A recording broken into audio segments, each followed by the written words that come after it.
est 19h. Yarana, merci d'être fidèle au rendez-vous. Voici les titres de ce journal. Combattre les pollutions sauvages qui menacent la faune et la flore du Fénois, c'est ce que promet l'Office central de lutte contre les atteintes à l'environnement et à la santé publique. C'est tout nouveau et c'est à découvrir dans un instant. Village tahitien, nouvelle version, mais le projet est toujours considéré comme utopiste et démesuré selon quelques professionnels du tourisme. Nous les entendrons dans ce journal. Les députés n'auront pas réussi à parvenir à bout de la réforme des retraites. L'Assemblée nationale a conclu vendredi à minuit l'examen du projet de loi sans vote. Les représentants des territoires ultramarins qui avaient dénoncé un projet de loi discriminatoire pour les travailleurs d'outre-mer n'ont pas été entendus. On en parle avec notre invité, le député Mouetei Broderson. Baptême de l'air inoubliable pour 9 jeunes de SOS Village d'enfants. Le temps d'une journée, ils se sont retrouvés dans la peau d'un pilote. Officiellement découverte à Tahiti en 2004, la petite fourmi de feu continue d'étendre son empire. La faute à des usagers peu scrupuleux ou non attentionnés. Pour préserver les îles exemptes de contamination, les mesures de biosécurité ont été renforcées. Les sanctions pourraient être appliquées concrètement grâce à un office pour lutter contre les atteintes à l'environnement au Fénois. Les détails avec Chiquita Teiva et Mélissa Chang. Caroline est peut-être l'une des scientifiques les plus actives dans la lutte contre la petite fourmi de feu. 7 ans maintenant que son association Manou tente de l'éradiquer de la vallée de Papehoué afin de préserver le monarque de Tahiti. On en a trouvé donc 3 méga-colonies de 80 hectares autour des vallées à monarques progressivement. Et donc ce qu'on a fait, c'est qu'on a fait une méthode de lutte avec les gens dans les maisons. Et on avait aussi donc une méthode de lutte à développer dans les forêts. Et ce qui a marché dans les forêts, c'est les épandages par drone. Sauf que les déplacements humains réinfestent systématiquement les sites traités. C'est le rôle de Laurent de contrôler régulièrement, tout simplement en déposant du beurre de cacahuète, une technique simple à réaliser chez soi. Pour savoir si les gens ils ont la petite fourmi de feu, il faut juste mettre du skippy au fait. Ils mettent autour de leur jardin et ensuite de vérifier au bout de 30 minutes ou 1 heure et ils voient qu'autour il y a la petite fourmi de feu. Et moi, ce que je fais, le test, c'est que je mets sur mon avant-bras et je fais, mais si ça pique, c'est eux. Grâce à l'Office central de lutte contre les atteintes à l'environnement, le parquet espère apporter une réponse pénale aux auteurs d'infractions, comme le transport des espèces invasives. Mais faut-il encore que les enquêteurs aient accès au code polynésien de l'environnement? Il y a un vrai travail de mise en commun des différents textes. Et vous verrez qu'à la fin de la journée, il y a 3 groupes de travail qui vont être constitués. Il y en aura un qui sera justement dédié à la mise en place de tous les éléments législatifs accessibles à tous. Faut-il alors sanctionner systématiquement les responsables, du moins ceux qui répandent involontairement la fourmi de feu? C'est bien pour les transporteurs, c'est bien quand c'est d'une île à l'autre, par exemple. Mais en intra, quand on lutte contre cette fourmi de feu au sein d'une même île, là, il faut au contraire que les gens soient dédouanés de tout sentiment de culpabilité, parce que plus on traite vite, plus ils déclarent vite leur infestation et plus ils décident de traiter vite, et mieux c'est. Braconnage, fraude en tout genre, les infractions à l'environnement sont nombreuses. La cellule de police judiciaire ministérielle a d'ores et déjà une 60aine de dossiers à traiter.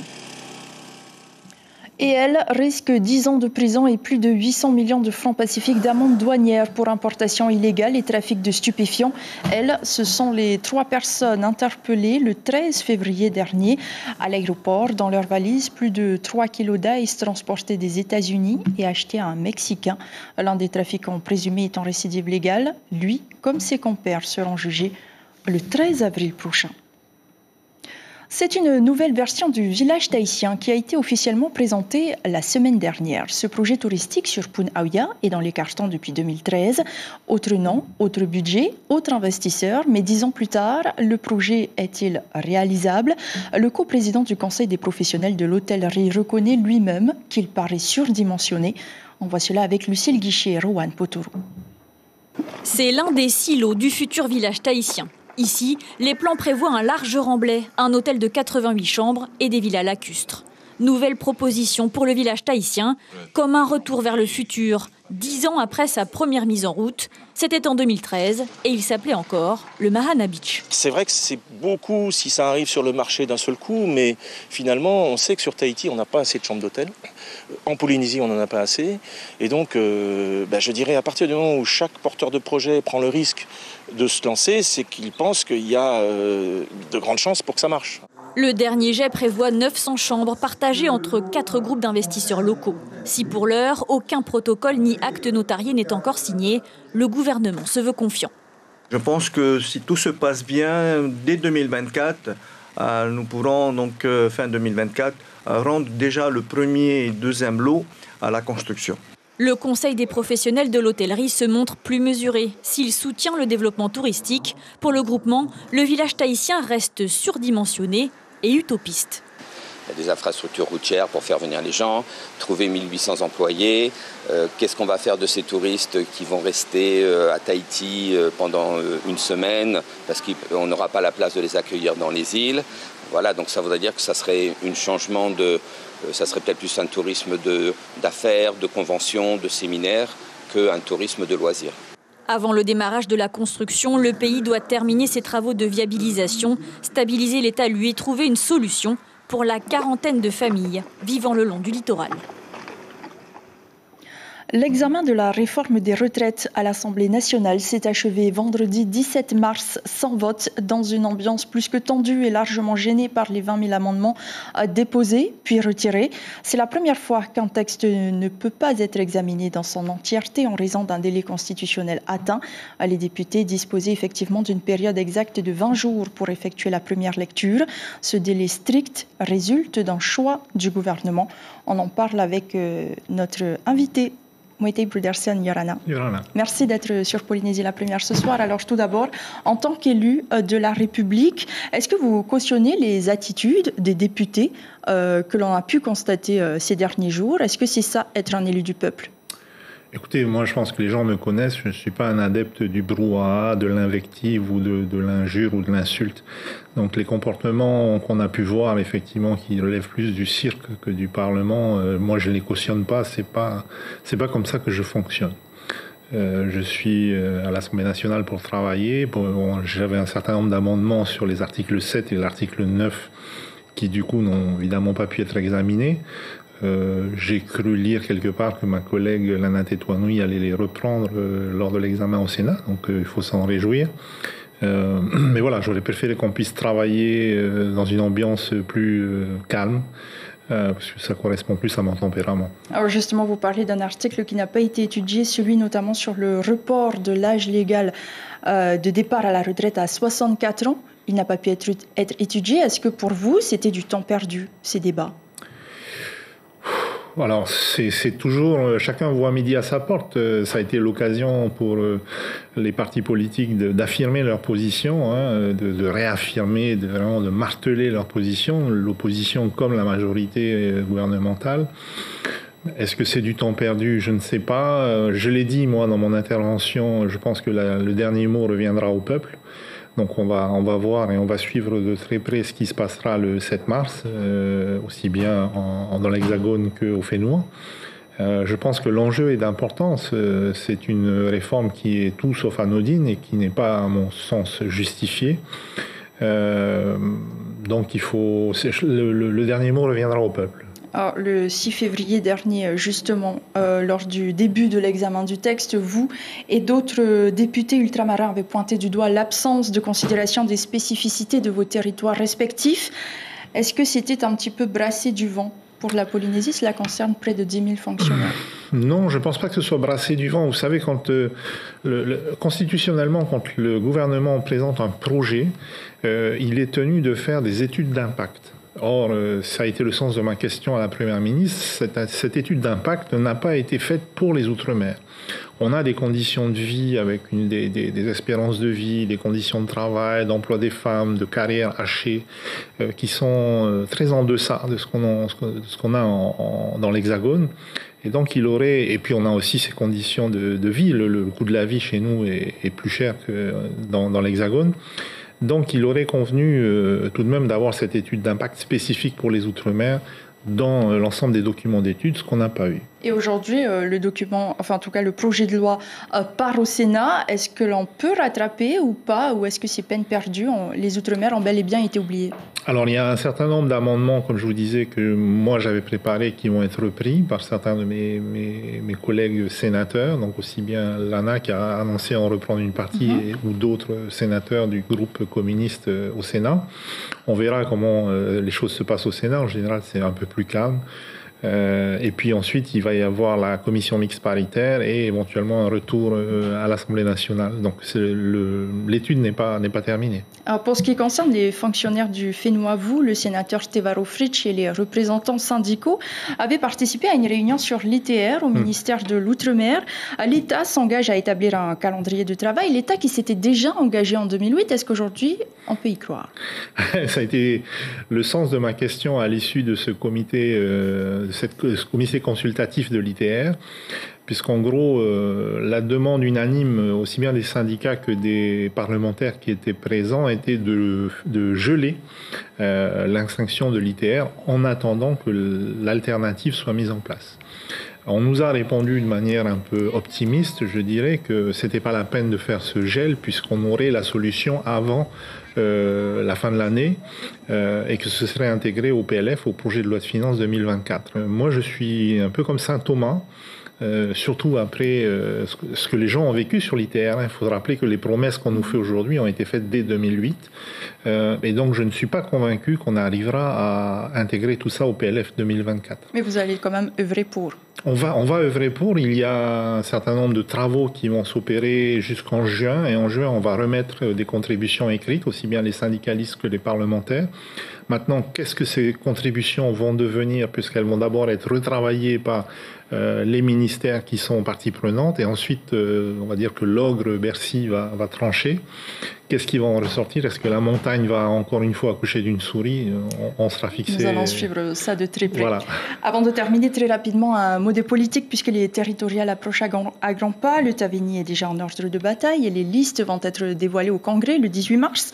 Après les résultats obtenus par le parti aux législatives, est-ce qu'il faudra aujourd'hui faire des concessions, comme par exemple permettre à Temateï Le Gaïc de mener la section 1 à la place de Chantal Gagnon?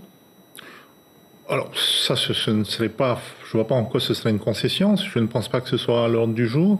On le saura le 18 mars, donc lors du Congrès. Mais... Enfin, j'entends énormément de rumeurs en ce moment. Vous savez, nous, on est très calme. On avance méthodiquement. On avance aussi bien sur le programme que sur la liste. On a passé 3 semaines à faire le tri des 200 candidatures qui nous sont parvenues.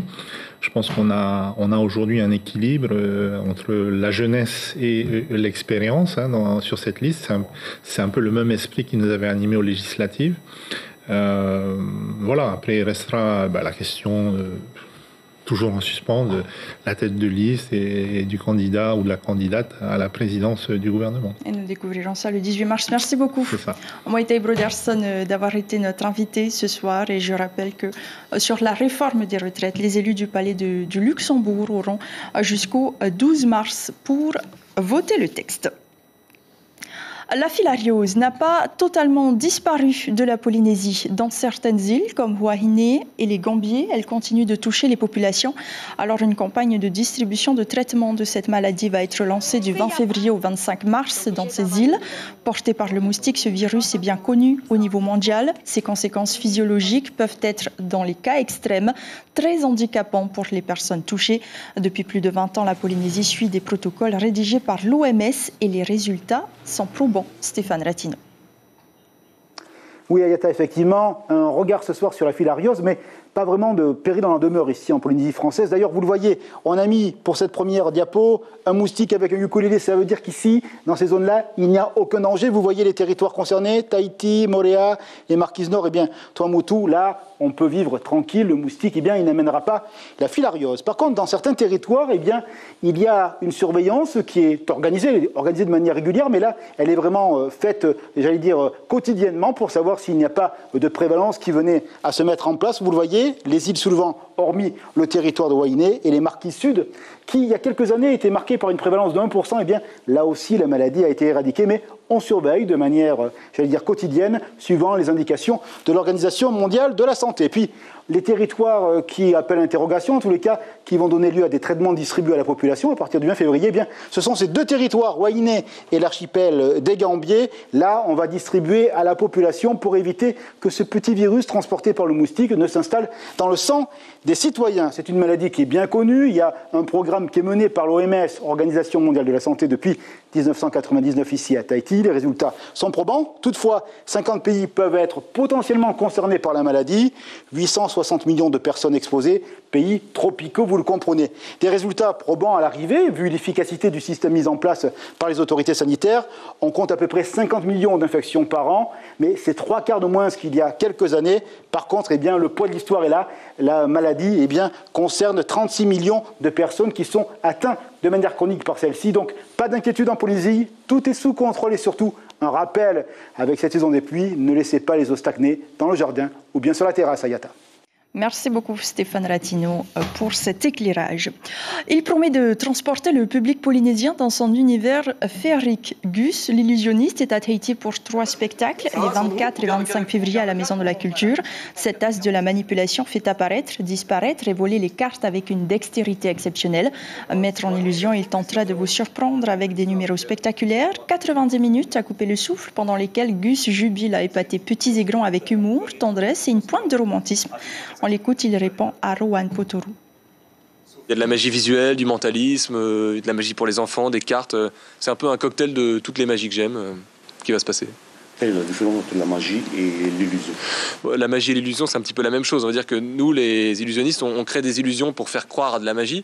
Les gens, voilà, ils savent qu'en face d'eux, ils n'ont pas Merlin l'Enchanteur. On sait qu'il y a des trucages, tout ça, mais l'idée, c'est de réussir à leur faire croire à cette magie et, je sais pas, sortir les gens du quotidien pour faire vivre des choses qui déroutent un petit peu les sens. Parce que c'est ça, en fait, finalement, faire de la magie, c'est dérouter les sens. C'est que les yeux voient des choses qui envoient des informations au cerveau qui disent « Ah ouais, c'est magique, en fait ». Alors que, évidemment, tous les spectateurs savent que je ne peux pas voler, apparaître, disparaître. Mais on peut créer l'illusion de le faire en spectacle. Mes avancées représentations, Gus sera notre invité demain soir. Autre événement incontournable, celui-ci. Les trophées du sport révélera le talent sportif de l'année. 12 athlètes sont nominés pour cette 9e édition. En plus de valoriser les sportifs polynésiens, les trophées du sport a pour ambition de promouvoir les valeurs sportives avec cette année un slogan. Le sport, ma seule addiction. Depuis sa création en 2015, ce rendez-vous a su fédérer autour de lui de nombreux partenaires publics et privés. 400 000 francs de prize money à la clé en 2023. L'organisateur est interrogé par Evar Aputu et Patrick Sing Sing. Je rappelle que l'entrée est libre, donc vous pouvez venir nombreux pour venir assister au show. Et puis c'est pas juste une remise des prix, il y a des intermèdes, ça va être rythmé, on a raccourci d'une demi-heure. Donc voilà, venez nombreux. Après, au niveau des nouveautés, on a l'arrivée d'un nouveau sponsor qui est la DPDJ, la Délégation pour la prévention de la délinquance de la jeunesse. Et donc, il y a vraiment un accent qui a été mis sur le fait de faire la promotion de la lutte contre l'alcool, contre la drogue, grâce au sport. Ensuite, au niveau des nouveautés, on a un nouveau prix, c'est le rameur de l'année. Donc ça aussi, c'est un prix qui devrait être assez intéressant pour le public, avec toujours des catégories spéciales comme la vague de l'année, les prix sports extrêmes, etc. Avec bien sûr les prix, disons, sur les catégories reines, athlètes hommes, femmes, espoirs, hommes et femmes, et bien sûr le prix du public, qui est issu du vote du public. Cette soirée des lauréats se tiendra demain à la Maison de la Culture. Elle sera animée par Anne-Caroline Graff et David Chang et elle sera retransmise en direct sur nos 3 supports. Et enfin, ils étaient 9 ce matin à avoir été choisis pour des vols d'initiation, des enfants de 12 à 17 ans qui viennent du village SOS d'enfants. Toute la matinée, ils ont pu piloter un Piper et un Cessna accompagnés d'un instructeur. C'est une initiative du syndicat des pilotes d'Air Tahiti Nui car ils sont une trentaine à partir bientôt à la retraite. On voit cela avec Caroline Fari et Patrick Sing Sing. La journée aujourd'hui, c'est que vous fassiez plaisir. On a de la chance, il fait super beau. Une approche théorique pour débuter, avant d'entrer dans le vif du sujet. En l'occurrence, un Piper et un Cessna à disposition de ces jeunes pour des vols d'initiation. Le but premier, c'est de créer des vocations chez ces jeunes. Et qui sait, peut-être que dans quelques années, ça sera les futurs pilotes d'Air Tahiti Nui. On l'espère en tout cas. Aujourd'hui, ce sont des vols d'initiation où il y a un instructeur à droite et l'enfant en question sera aux commandes. Il va découvrir justement les premiers pas d'un élève pilote. Évidemment, quand on ne connaît pas, c'est toujours impressionnant. Les premiers groupes vont s'élancer. Comme tu veux. Pourquoi t'as peur? Faut pas avoir peur. Hein. Jamais essayé. Bah oui, mais c'est ça. En plus, on passe en premier. Tu sais qu'on appelle ces pédales en avion? Non. Les palonniers. Aux commandes de l'avion durant une demi-heure et retour sur le tarmac pour les premiers. Certains accrochent, d'autres moins. Vous allez repartir, hein? Elle s'est bien débrouillée, elle a bien tenu l'altitude après un peu de slalom. Génial. Ah, man, on a vu ton atterrissage pas mal, hein? C'était bien. C'était quoi le mieux, les virages? Ouais, quand tu tournes. Quand tu tournes, ça fait peur un peu. Ouais. Ça t'a donné envie de piloter un jour? Mais non, j'ai trop peur. On fait le décollage ensemble parce que le décollage, mine de rien, c'est pas si compliqué que ça. Le plus dur, le plus technique, c'est l'atterrissage. Hein. Ça demande quand même une certaine finesse et rigueur au niveau du pilotage. La découverte d'un nouvel environnement dans la 3e dimension. Montée, virage, descente. Une aubaine qui plus est au-dessus de paysages féeriques. J'ai décollé et j'ai guidé. Comment c'était alors? C'était bien. C'était la première fois que je faisais l'avion. C'est vrai? Ça t'a donné envie d'être pilote? Oui. Pour finir, la démonstration des pompiers de l'aéroport apportera à ces jeunes la sécurité indispensable au métier. Pari gagné pour le syndicat d'Air Tahiti Nui, avec au moins une vocation en perspective. Et demain, une douzaine de jeunes de Moorea pourront également bénéficier de cette expérience.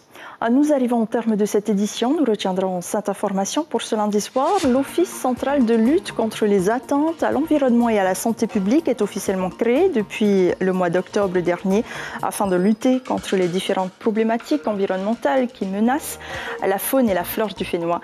Cet office compte 5 enquêteurs de la gendarmerie. Les services de l'État et du pays veulent appliquer la transversalité pour mener à bien leur combat.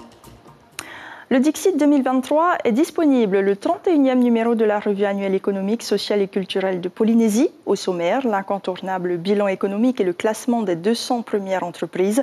Pour en parler, sa fondatrice et rédactrice en chef, Dominique Morvan, sera l'invitée café. À la une de Tahiti Info, demain, un sujet sur le développement durable avec ce titre « Fonds Macron ». Où iront les 7 milliards? À suivre sur vos écrans des séries télévisées, White Sands, puis Pambélé. Merci de votre fidélité. Je vous souhaite une belle semaine et vous dis à demain. On se quitte sur ces images de création artisanale en vannerie, mais aussi en bijouterie traditionnelle et en couture. C'est le salon Terara qui se tient à l'Assemblée de la Polynésie jusqu'au 1er mars.